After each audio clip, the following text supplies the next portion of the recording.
The reason why your metabolism is slow is because you're old, and there's nothing that you can do about it. I'm just kidding, that's not actually true. The research tells us a very different story.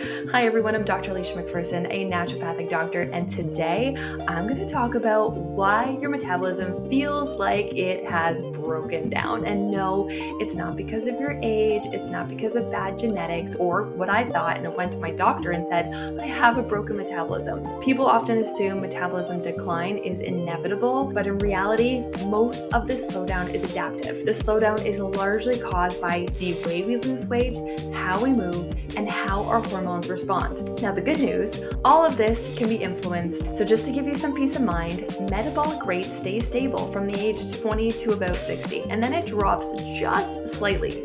So your metabolism doesn't automatically slow down because of age.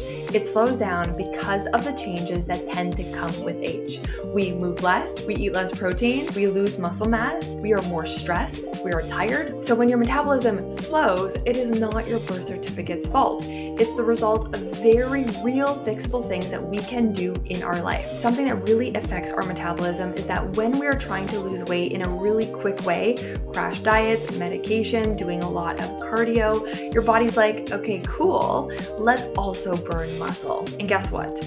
More muscle, better metabolic rate. Lose muscle, you burn fewer calories just by existing. So yeah, you're smaller, but your engine just got a massive downgrade to a Prius. So what is the fix? We really need to focus on our muscle mass. So lifting weights, progressive overload, and focusing on protein. This is going to keep your metabolic engine from stalling. Now, have you ever started a diet, you crush it for a few weeks, and then you completely plateau and you're like, now, this is because of NEAT, non-exercise activity thermogenesis. This is the energy that you burn outside of workouts. Walking, fidgeting, cleaning, standing. When you eat less or stay in a caloric deficit for too long, your body unconsciously moves less. This is a built-in energy saving response. The craziest thing is that NEAT can drop by 200 to 500 calories per day during a diet. People walk slower, they sit more, they even blink less without even realizing it.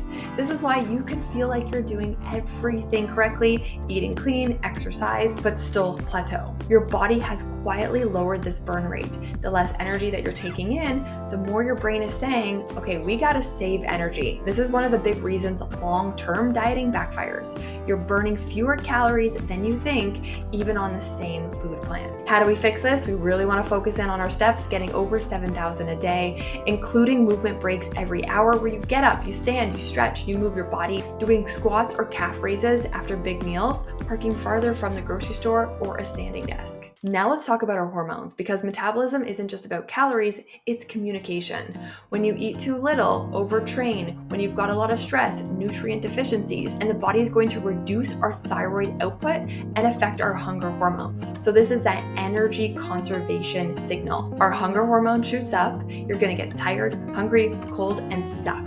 This is adaptive thermogenesis, your body burning fewer calories than what we think. So we want to avoid endless deficits. Think about refeeding or cycling to maintenance every 8 to 12 weeks to give your hormones that safety signal. Now let's be real, stress is wrecking more metabolisms than sugar. Cortisol was designed to save you from tigers, from bears, but chronically high cortisol lowers thyroid conversion, damages our mitochondria, causes insulin resistance. This means, again, you are burning fewer calories than you think, and you start storing more belly fat.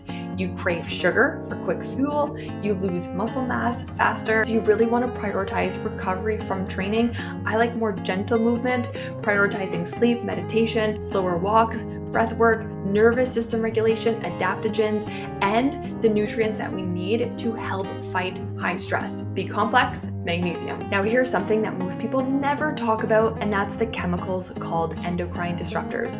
Found in plastics, in pesticides, even our receipts, they are messing with your hormones and your mitochondria. So they've earned a pretty awful nickname, metabolism disrupting chemicals. They lower thyroid activity, damage mitochondria, and they confuse fat cell signaling. And when you lose fat, these toxins get released back into the bloodstream to cause even more chaos. So some things that we want to be really mindful of is using glass or stainless steel instead of plastic, filtering our water, eating organic or low pesticide, and supporting detox pathways naturally. Your metabolism doesn't just burn calories, it runs on communication. And when the system is inflamed, everything slows down. So if we also have chronic low-grade inflammation, or what we call meta-inflammation, this interferes with thyroid, insulin, mitochondrial function. Your cells literally stop hearing that burn signal. When we have mitochondrial dysfunction, we've got less energy, we have thyroid resistance, so the hormones can't get into the cells. Some of the biggest triggers for meta-inflammation: processed foods, sleep deprivation, stress, toxin exposure. How can we fix this? Eating a lot of anti-inflammatory foods, omegas, turmeric, olive oil, berries, moving daily, getting yourself sweating, healing the gut with fermented foods, and making sure that our sleep quality is really solid. So it's not age that is making your metabolism slow down, it's adaptive, and it's protecting you from scarcity, stress, and overload.